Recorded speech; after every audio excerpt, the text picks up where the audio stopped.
10:05, and the current temperature is 32 degrees. I'm Sam Scott for KTUI.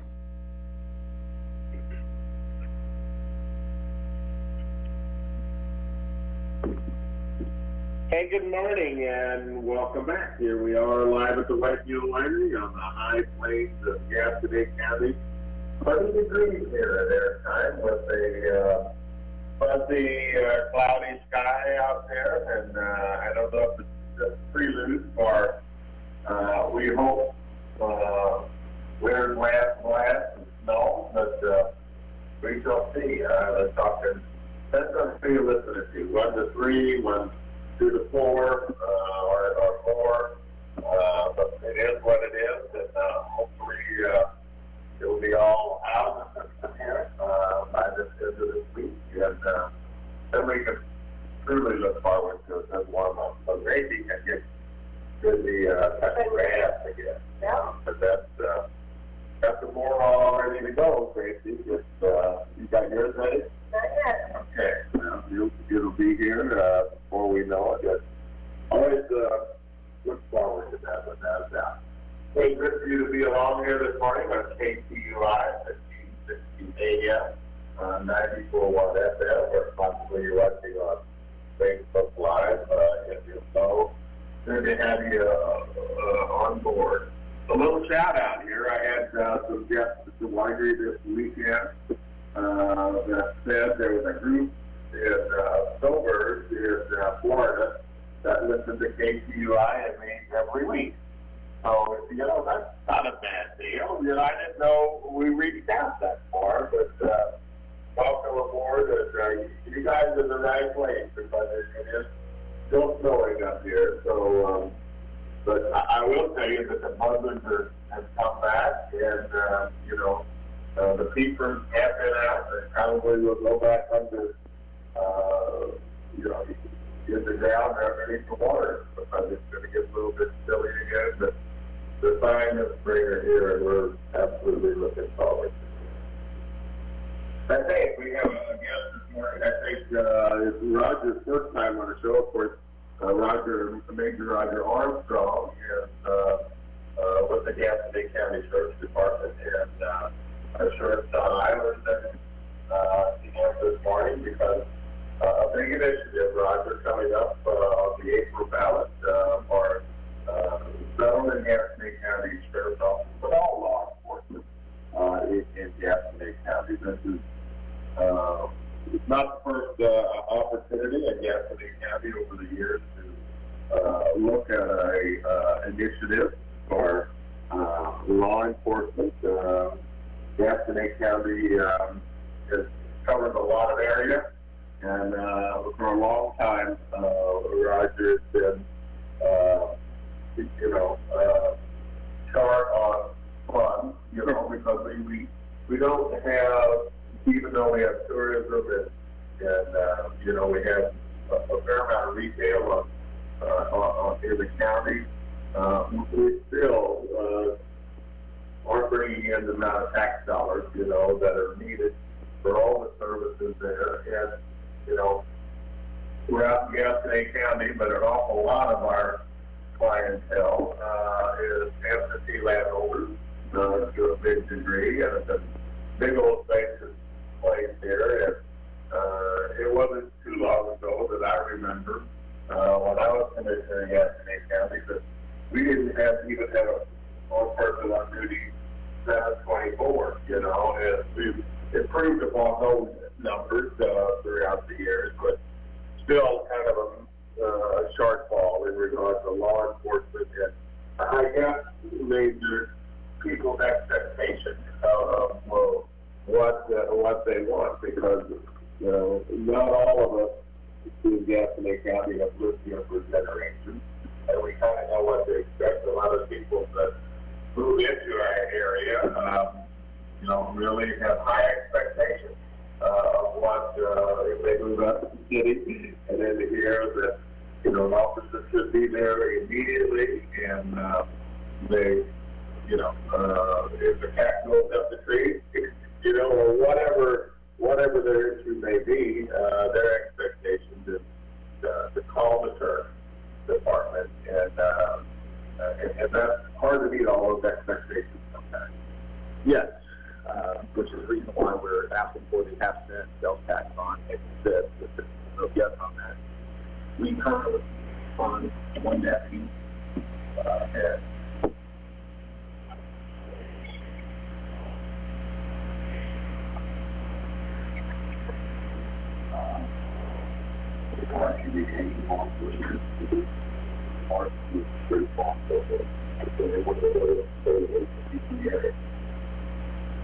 the tax increase the wages to a more competitive wages to other counties in the area.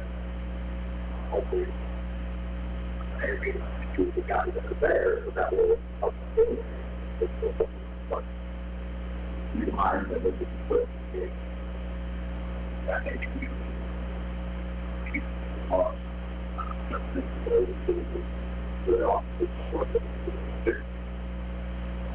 Very important.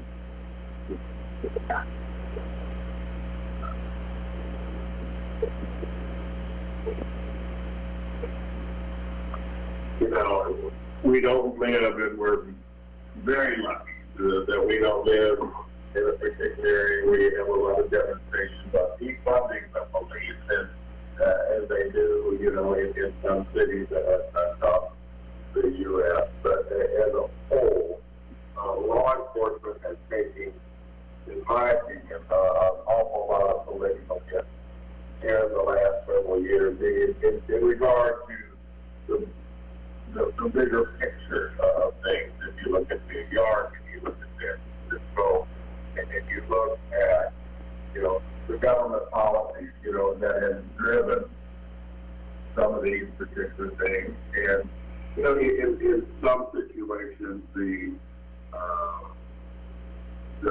coverage is what has happened, you know, in regard to some of the deaths, you know, that, you know, and some of the racism, so-called racism, in some of those arrests that have been alluded to.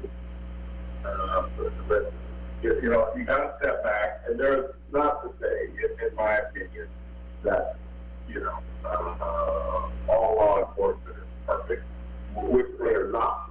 But you got to put it in perspective of what your training is, major, and what your resources are, and what you have to do in today's climate, just to provide to come home to your family and wife at time in your time. We currently don't have the problems like New York, LA, you know, the bigger cities, St. Louis. However, we're doing it here. One person per shift isn't quite that.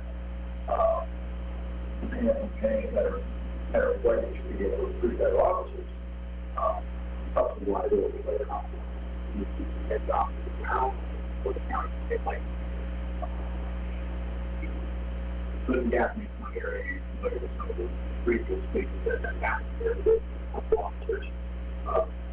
You know, so we need to be able to recruit high quality officers who train.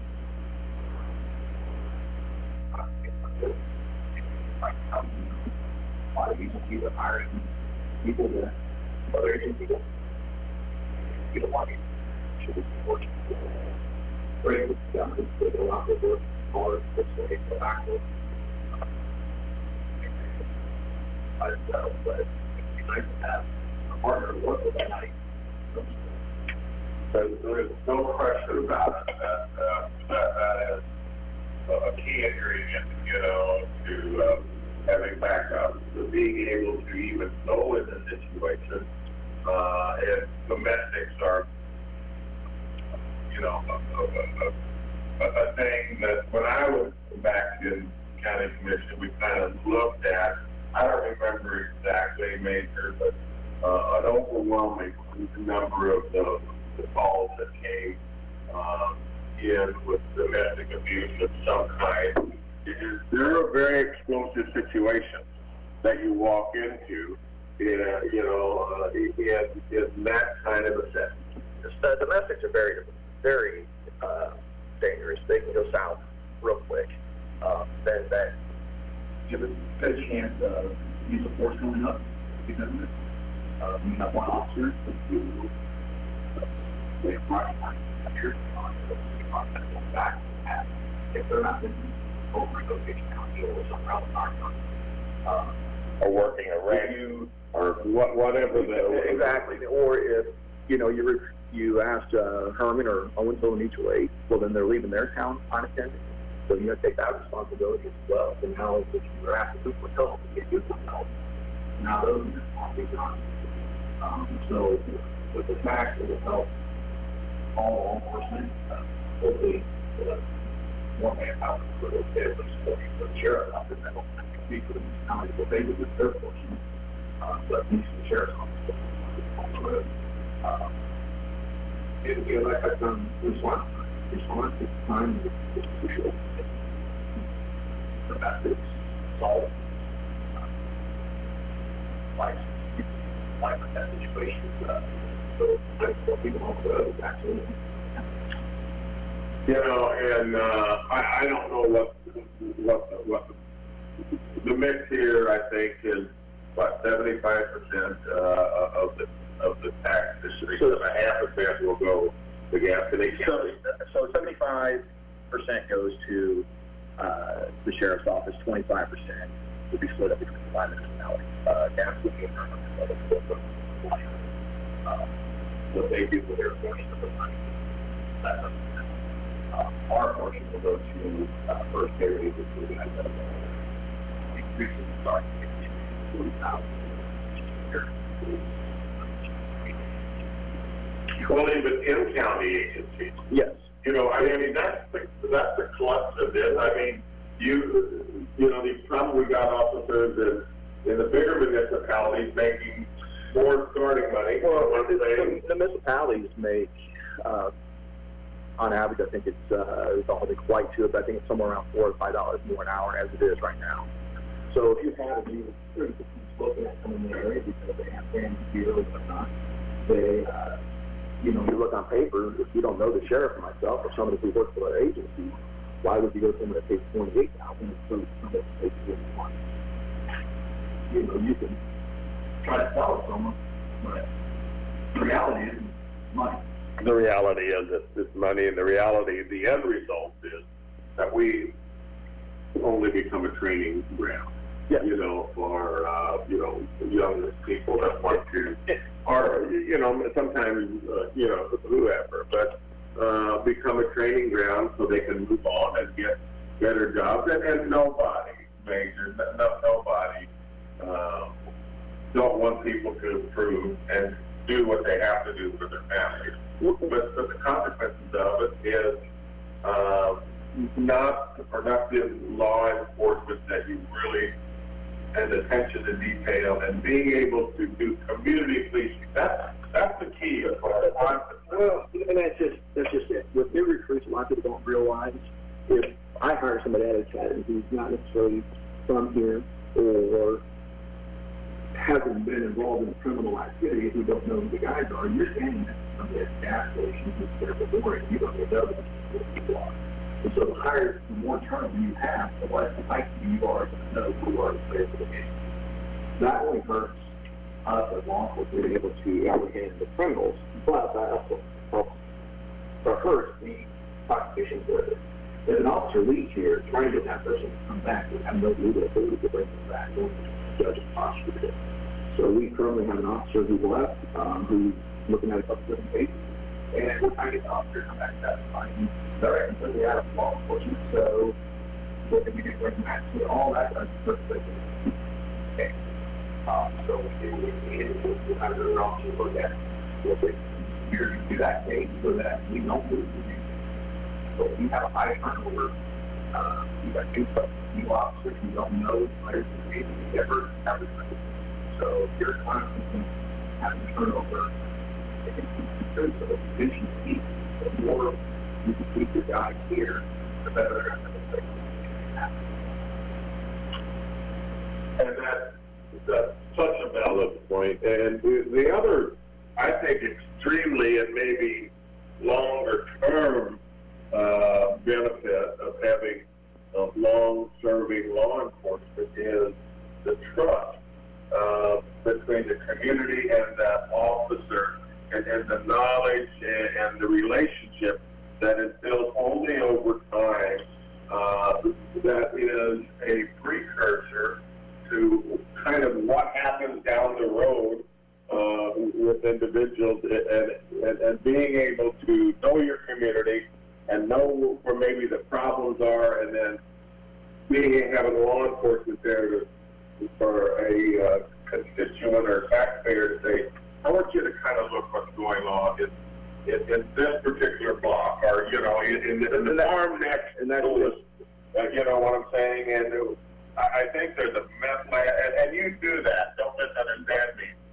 But, you know, it takes a long time, a lot of times, to make a solid case that you have to go after some of these hardcore criminals. That's hard. There's a couple things to that. So one, the longer the officers here, the more likely they are to get involved with the community. I tell the guys all the time, if people don't like you, they're not going to talk to you. They're not going to talk to you. I promise you, you're not going to solve nothing. Not solving nothing when you're not helping the victims. People like you, they'll talk to you. That is crucial. You know, we cannot do this job without the victims. That if the officer doesn't get the end, just cannot do this job. If people are not telling me what blocks to look at, or people or something, you know, that's all information that we need to do our job to help protect people. So it is very crucial that we remain officers so that they can get the trust of the community. No, or to move on. We fought that there's different games, but it's still a job. It's just the first one. I go a long way. Of course it does. So it's important to retain officers who get into the public. The public is more than public. I've got guys who get in the gas station, you know, who sit there and chit-chat with the clerk, but, you know, I go back to Bob Waymar, you don't remember him, probably. I don't love him, yes. But, you know, he probably pulled some of my friends over when they were running around Rosebud, and, you know, he was dedicated law enforcement for 50, 60 years, whatever it was. I mean, he was always there, and he might have pulled some of my friends' kids over him. But, you know, you trusted him, you knew him, he was a major part of that, and could deter, you know, an awful lot of crime and an awful lot of mischief, because people trusted him, they loved him, and he did, you know, a tremendous job, and there was so much respect there that really, he could get a lot of work, he could get a lot of good done. Trust and respect goes a long ways on both sides. You know, I tell people, I've talked a lot of times, I worked up north for a while, people are come this way, and a lot of things. Trust are important. But at the end of the day, you don't go to the but people want to stop that. Yes. You know, I mean, they want the drugs on the street, but they want their eyes, they want their rules, their side by side. They work hard, but they want that back. We can't get that back. It's just something wrong. You know, this mix in regard to, and this is the first initiative that Scott, or the Sheriff's Department put forward that really shared, you know, these dollars with the municipalities, the incorporated areas within the county. You know, so some of the other initiatives, or both of that I recall, the other initiatives did not do that. But this here, all law enforcement is going to get something out of it. It will be split with all the law enforcement. They will get a piece of the pie. And we feel like that's important because they do come out and help us. You know, they are the ones helping each of the business. But we're going into Compton Openville to help their officers. There are times going a couple miles outside of their venue to help us. I think we think it's fair to include it.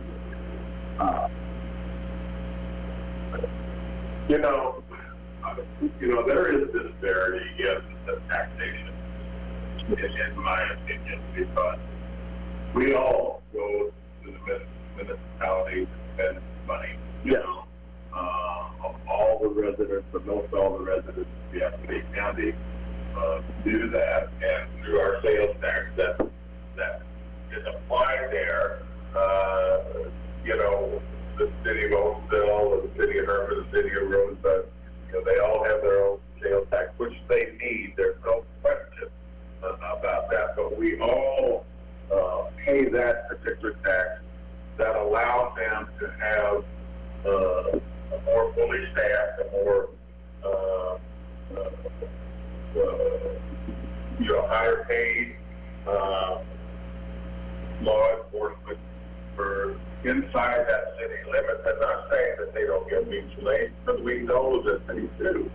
But it really, if you break this thing down, Major, and you look at the big picture here, you have to be like around 15,000 people. Yeah, I think the 20 census was somewhere over 16,700 or so now. And you got Owensville and Herman that, let's say, 6,000 people, and you got another maybe 1,000. And Yeah, you've got 2,300 or so in Herman. You've got 2,500 or so in Owensville.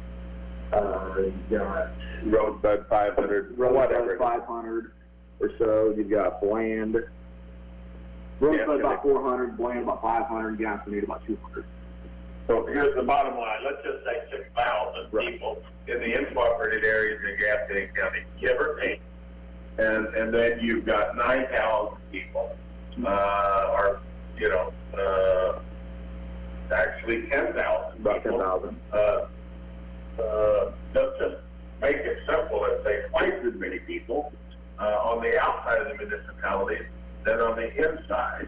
And let's look, and I don't know what their collective budgets are anymore, but let's look at that total law enforcement budget, which is paid for by all the people in Gaston County. Yes. And all the people that shop in Gaston County, I should say. and tourists, Right. and people who come from, outside of the county to shop at Walmart and Owensville. So it's a whole. Everybody's contributing. Not Everybody is contributing into that tax. But if we would look at those municipalities' total law enforcement budget, what they are collecting, and look at Gaston County, and then put a factor on that, since we're all paying the same, how many dollars of law enforcement are put forward on these 10,000 people, and how many dollars per person is put forward on these 6,000 people? It would give up, and I am not sitting here saying that we need the same level when you move into town. So, it's a different circumstance. We know that, but I'm just saying, look at the numbers. Look at what the numbers where they come from. I know that we have mutual aid, Major, but also there's mutual aid the other way. And furthermore, the big cases, and most of the time goes to Gaston County. So when you look at the numbers, and people often wonder why we're getting so much as opposed to, say, the municipalities. One, we're so far behind everybody else. Two, we have a lot more responsibility. We have the transport to and from jail. At times right now we currently have 3 jails we're working with 19 officers. That's what we have. So then not just the county, but well, we're responsible for if we have the whole board of prisoners, we got 2 bailiffs, personnel board, and USA Radio News. That's 5 people that let them in the department of justice. Sole responsibility. That's not one part. That's the kind of foreclosure or any help for bailiffing, transport, any of that. That all comes back up to the sheriff's office. All felonies do too, right? Yes. So any transports for the prisoners or any of the court stuff, that all falls in the sheriff's office. We also have a bigger area cover. if, say, a municipality, and that's anybody out, but if a municipality doesn't have coverage, we have to step in and do that, the sheriff's office. We can't enforce city ordinances, but we still have to go in and enforce state law. We still have to go and still have to manage it. So, at the end of the day, if the sheriff's office or the municipality decided we don't want to do 24-hour coverage, well, then we have to we have. So we have a lot more responsibility, a lot more coverage, a lot more manpower than anything else. Well, I would assume that, and I don't know this, but the two municipalities certainly have somebody on it. The two big municipalities have, I believe, at least one person on overnight to cover their town. So you got one person covering a town of 2,300, or one person covering a town of 2,500. You got one person covering 16,000. What geographic area? Yeah, I mean, you've got 500 and some odd square miles as opposed to the size of the municipality. So we're asking a county deputy to cover that whole county, including municipalities who may not have ground coverage on top of all the other responsibilities. So you're asking us to cover the whole county while you're one about another school. And look, Baker, I get it. I mean, I'm a businessman, conservative, you know, don't like taxes, you know, any better than anybody else does at all. But you know, as a conservative, you know, we used to believe collectively in supporting three things, honestly. You know, law enforcement, education, and it used to be infrastructure. I'm not sure that's the mark of a conservative though anymore. Well, you know, of just what I hear sometimes. I mean, so you know, I get it, and I get the heartburn that you know some of the cities sometimes think about. If we get our sales tax any higher, we are going to lose the retail business. You know, that small portion of retail business that we really have. But you really got to go to Franklin County, you know, or even Cole County, and then because that's where it goes to. And look at what we're paying when we shop in Franklin or Cole or whatever. They have dedicated funds for law enforcement 2 or 3 different times, you know, in their taxation. So when we shop there, their sales tax is higher than ours in most cases, and all the dollars we lose are going to support their local initiatives and not ours. To go back as far as tax goes, you know, Scott, sure, he did not want to but there's just simply no other way around. We are back to this point. We need to do something. Talk about it. We created several different scenarios. What we came up with. And we need it. The sheriff's office is tired of the tax. People bring up other various people go over to say that. And do it more every other. 70% of the retail, probably. You know what I'm saying? Me personally, I go to, I purchased a house in Herman. I'm constantly running over to Lowe's, and I'm paying that tax. I just don't understand why people wouldn't support their own law enforcement here in the community. You're talking 2 cents roughly on a $6 meal. You're talking $2 on a $400 washer. So, not a lot. Yeah, we don't want more taxes, but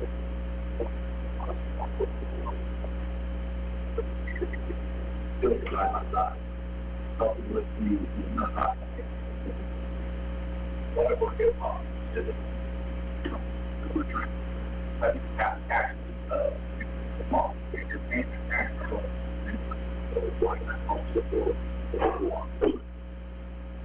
You know, the jail situation, you know, in Gaffney County has been there way before I was in government, you know, and we basically, you know, made the decision to not really close our local jail, but yeah, close that, use it for holding till, but the cost of running that, you know what I'm saying? Because you're looking at a whole nother staff of people, when you be in a jail situation that you have to pay. So we did what I think was good decisions. I mean, not that we didn't have the money. Right. Big reasonable decisions in regard to that. Now, things change over time. There's no question about it. But I think the county is still getting a pretty reasonable value out of housing. You know what I'm saying? That's not what it's all about either. You know. We have a handshake deal with Osage County that any time they can say, hey, listen, we're done now. On average, we go to 8 to 11 people that at Osage County at any time. We are contracted with property owners to buy over that they property at Osage, they sales that can use it. Then that person we have 3 jails here. Logistically, well, that's three transport people. Yeah. That's 3 vehicles. That's 3 times the gas, 3 times the wages, and then you double that because you got to take it back. So it is a logistic nightmare sometimes having to deal with more than one facility. With the tax, we obviously discount to one, which would help go like another, which would help tremendously.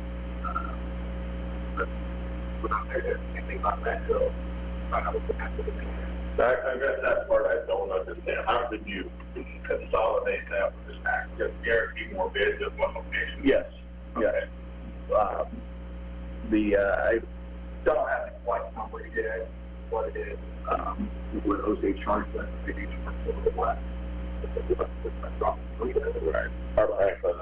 Or Franklin. So with tax, you can motivate more, but they, you know, to look at the logistics of it. How much gas are you wasting going to 3 different places or 2 different places? Is it worth paying a little bit more and having more beds at one facility? And I don't know, you know, to some degree, we're the same judicial circuit on some regard. Yeah. In Osage County and Franklin, you know, as we are in Crawford. And I know some of that used to be done, but, you know, not a whole lot because, you know, if you're not in that same, I mean, arrangements and some of those kind of things are done, I think, or used to be. But if you're going to have a trial, you know, and you're going to, you know, bear those costs or go to court even, you're prosecutor there, you know, you want that sitting in the county, and you want that jury sitting in the county where that crime was committed. Yes, and, you know, to go back, for, I won't say the municipality, but there's a municipality, we have an inmate for, in 1 year, the hospital, $16,000. So that gives you kind of a breakdown as well as to what kind of load we're carrying as opposed to some of the municipalities. So I don't think people understand that, Major, but it is the county's responsibility, okay, after that charges are filed? Yes. After charges are filed, it becomes the county responsibility until there is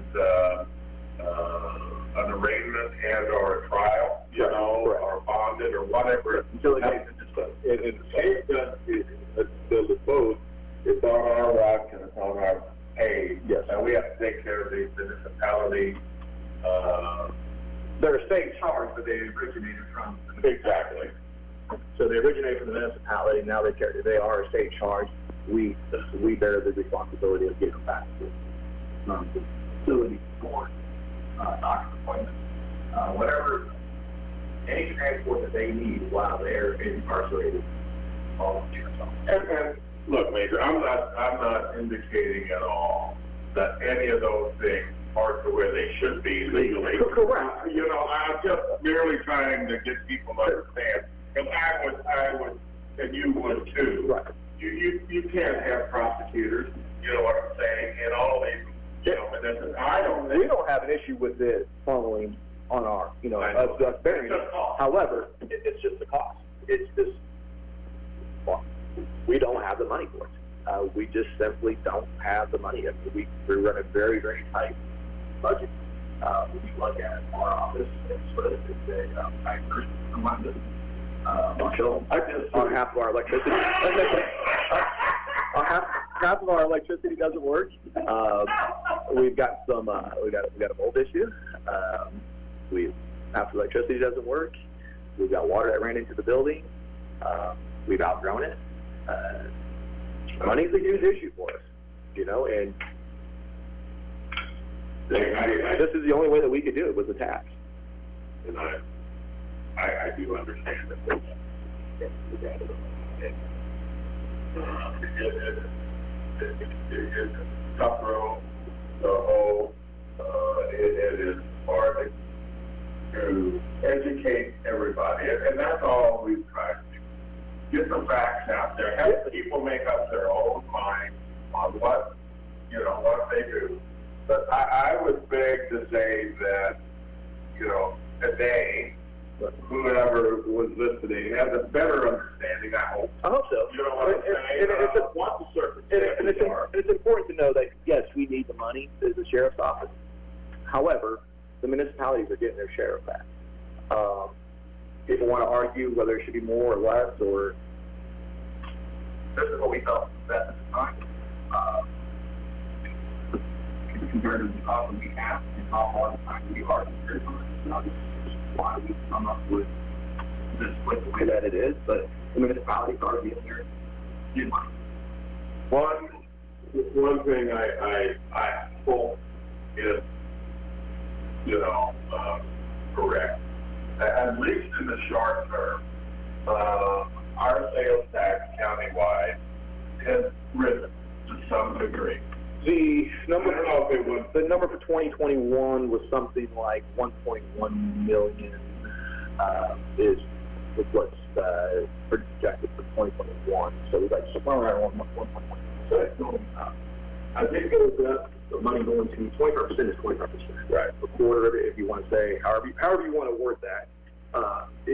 So if the sales tax is going up, more money for the sheriff's office, more money for the municipality. Right. But we're a long way. Yes. We could, but we just hope and pray that trend continues, that we don't continue to bleed, our sales tax from where it is, because everything is impacted by those numbers. Yes. Major. And for us as the sheriff's office, we have to have a little bit of money put back for that cushion in case the next year the sales tax isn't as much. So, you give everybody everything. We have to take that pay. Nobody wants to take the pay. But when you're in the figure next year, people go back and forth. You've got to be able to put some money back and maintain that. You can't start a guy this year at 40,000 and tax 50 and bring a guy in next year for 35. It just doesn't work. So you have to be able to have money for that to maintain that 40 years back forward. May not be as good as previous years. And I just say that any businessman out there, and really anybody, the high school kids we got working here know that gas is going up. Yes. And they're expensive. A couple of the kids that help me do chores every day. I can just gas go and basically say, and they're 50. what I think for them is way up above, and I mean, you know, considerably above minimum wage, you know, but I get it, I understand that, but labor continues to climb. Take for everybody. Taking the gas prices, I just looked at this 2 days ago. Taking the gas prices from the last 60 days to what that was to what it is from that day going forward 60 days. With the gas price at $3.79, it's going to cost us a little over $4,000 additional for the next 60 days. So that gives perspective. How many guys if we hire on gas? So that's your basically covers an awful lot of what this is labor. Yes. You know, So if gas prices go up, I mean, we can't stop running. We don't have that option. We have to run. We still have to get the calls. We still have to respond. So looking at it from last 60 days to the only day 60, you know, I mean, it's sad, but gas is $3.79 on the check. The next day it's $3.99. But it still shows you gas isn't going down anymore. So it's going up. And then at $3.79 month, this is cost us the next 60 days. It'll cost us right about $4,000 more. yes. And again, somebody wants to pay higher taxes, but it's pretty minimal compared to, you know, going to other agencies or other counties and paying that for their agency.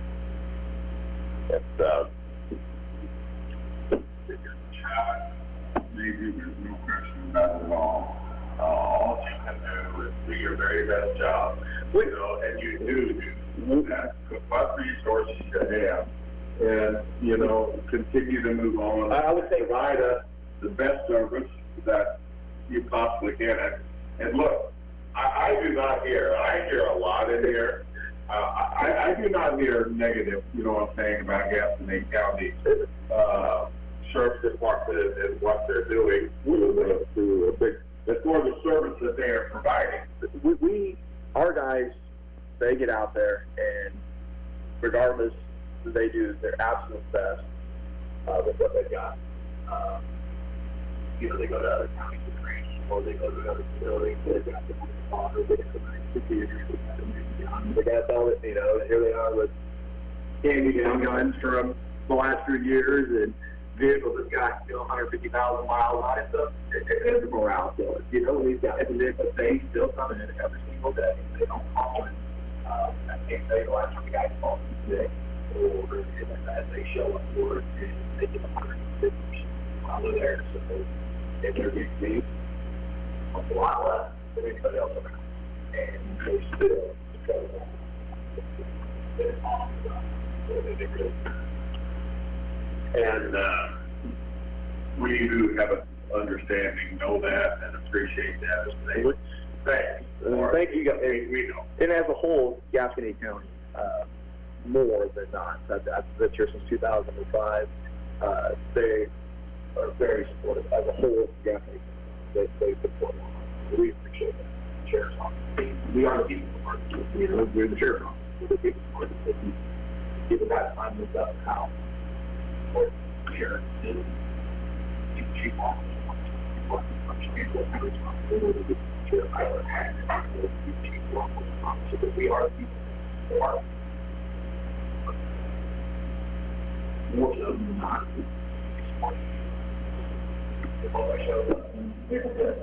And we will come back to you, Major, and make one last push in regards to that. If Mayor's thinking they could probably go out and go absentee today.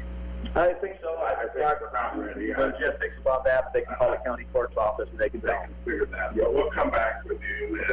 We're going to take a break here on KTUI 1560 AM, 94.1 FM, or Facebook Live, and give it over to Grace, and let's see what else is going on in our neck of the woods this spring weekend. What's happening, Grace? Alrighty. The St. James Evangelical Church in Stony Hill is having their annual chili supper, country store and bake sale, Saturday, March 12th. They will start serving at 4 o'clock. Yellow Dinner Cutter is having a fundraiser, carry out or dine in, corned beef and cannabis dinner, Sunday, March 13th. We will start serving at 10:30. It's $11 a plate. And that's just a fundraiser and that's received benefits to a Knoxville Senior Center. There's a spaghetti dinner and live auction Saturday, March 12th at the Rosebud American Legion Hall. They'll have spaghetti with deep sauce, salad, bread, tea, lemonade, and coffee. Dinner is 4 to 7, and the auction is from 7 until 8. Tickets are $8 for adults, and 8 and under are $4. People are starting to get out and eating again. We've got a lot of things to go to. I'm glad that part of COVID is over, because I was getting hungry. I think we did just fine. You think so? I think so. Well, maybe. This Friday night at the White Mule, we will be serving steak, shrimp, beef spots, and lasagna from 5 until 8:30. Saturday, we will have pizza, wings, and hamburgers available from noon until 5, and then our steaks after that. And Sunday is all you can eat and fried chicken, and then the soup from 11 until 3:30. We got some music this weekend. Van Hampton will be here tomorrow night. Friday night. Yep. Van Hampton. Gets to be kind of a favorite of some people, you know. He's good. He does a good job. He does So, a good job. you know, that's all good. Well, make plans now to get out and, you know, go eat out this weekend and go have a good time and enjoy yourself. We've been cooped up long enough, and hopefully everything will be good, roads will be good. We'll have a good weekend, because bad roads affect business and law enforcement. There's no question.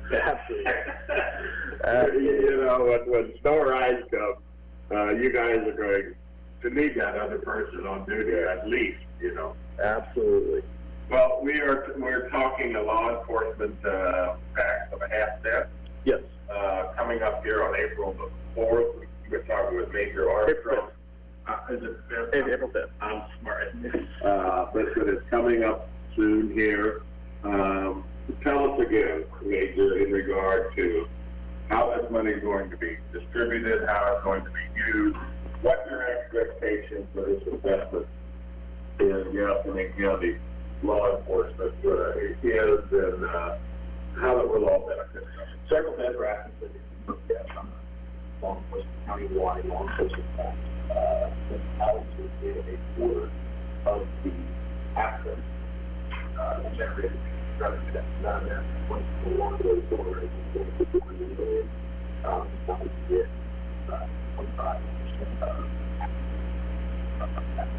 that money the sheriff's office will go to is increasing the joint cases from 1,000 to roughly 30,000 that they gave us with the countywide grade. So 30,000 to 40,000. Around 8 to 50. To hiring physician personnel, one is billable. Now 40. There's a backing.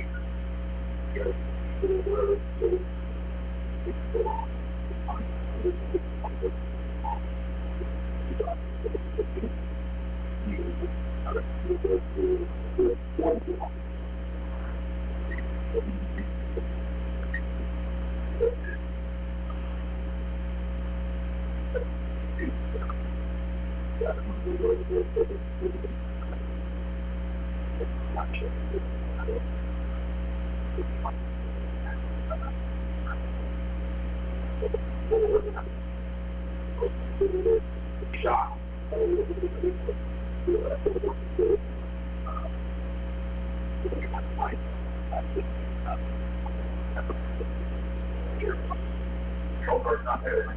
That's slow down The other money that's left over will be towards equipment, building improvements, and then money left over to put back a little bit in the state, so that if we go a year that's not as good.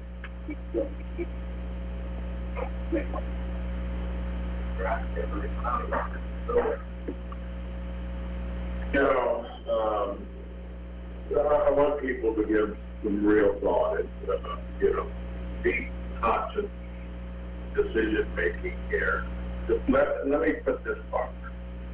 Your starting pay is $31,000, $37,000. It's $30,000, $14 an hour. Okay, so that's the point I was going to make. And I want you to go by the next time you go to Walmart or your big shop or anywhere else and look at the sign and look at what these people are making. Not that they don't deserve it in no stretch of the imagination, but the experience, the knowledge, the education, putting your life on the line each and every day. Don't you think, as a taxpayer, that it's worth more than other jobs, you know what I'm saying, that are fed by high school? And again, I'm not trying to demean anybody, but in reality, you know, it's just $30,000 a year.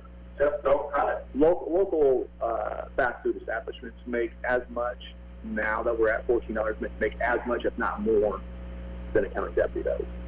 So I just ask people to look at that and say, isn't that right? Mayor, it's a pleasure. Thank you, sir. Thank you for being here. Thank you. Thank you for having us. For what the Sheriff's Department does. My regards to Scotty and him, though he couldn't make it today, he wanted to, but he's out doing what he needs to be doing, and he did a great job explaining, I think, what it was, and we're proud of our law enforcement. I encourage people, if they have any questions, to call 573-486-9119, ask to speak to myself or the sheriff, and we'll clarify any questions that you guys have. Thank you, sir. Thank you. And thank you for being along today. Good Lord willing. We will be back next week. And who we have? Me and you. Yes. Yes, I mean, it's perfect, right? Yep. Okay, but we'll have somebody here talk about something interesting. I'm sure. God bless you. Thanks for being along, and have a good weekend.